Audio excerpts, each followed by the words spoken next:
ಇನ್ನು ಇಳಂತಿಲ ಗ್ರಾಮದಲ್ಲಿ hand grenade ಪತ್ತೆ ಪ್ರಕರಣಕ್ಕೆ ದಕ್ಷಿಣ ಕನ್ನಡ ಜಿಲ್ಲಾ ಪೊಲೀಸ್ ವರಿಷ್ಠಾಧಿಕಾರಿ ರಿಷಿಕೇಶ್ ಸೋನವಾನೆ ಭಗವಾನ್ ಪ್ರತಿಕ್ರಿಯೆ ನೀಡಿದ್ದಾರೆ.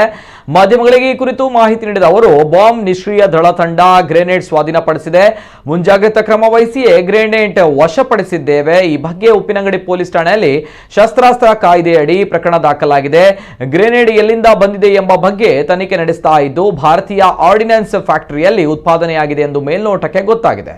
1979 1983ರವರೆಗೆ ಉತ್ಪಾದನೆ ದಿನಾಂಕ ಕಂಡು ಬಂದಿದೆ. ಸುಮಾರು 40 ವರ್ಷ ಹಿಂದೆ ತಯಾರಾಗಿದೆ ಅನ್ನೋದು ಈ ಸಂದರ್ಭ ಗೊತ್ತಾಗಿದೆ. ಎಲ್ಲಿಂದ ಬಂತು ಎಂಬ ತನಿಖೆಗಾಗಿ ಭಾರತೀಯ ಆರ್ಡಿನೆನ್ಸ್ ಫ್ಯಾಕ್ಟರಿ ಸೇನೆಯ ಜೊತೆ ಪತ್ರ ವ್ಯವಹಾರ ನಡೆಸುತ್ತೇವೆ ಎಂದಿದ್ದಾರೆ. ಉಪ್ಪಿನಂಗಡಿ ಪೊಲೀಸ್ ಠಾಣೆ ವ್ಯಾಪ್ತಿಯ ಇಳಂತಿಲ ಗ್ರಾಮದಿಂದ ಒಬ್ಬರು ಜಯಕುಮಾರ್ ಪೂಜಾರಿ, ಇವರು ಎಕ್ಸ್ ಸರ್ವಿಸ್ ಮ್ಯಾನ್, ಇವರು ಫೋನ್ ಮಾಡಿ ಠಾಣೆಗೆ ತಿಳಿಸಿರುತ್ತಾರೆ.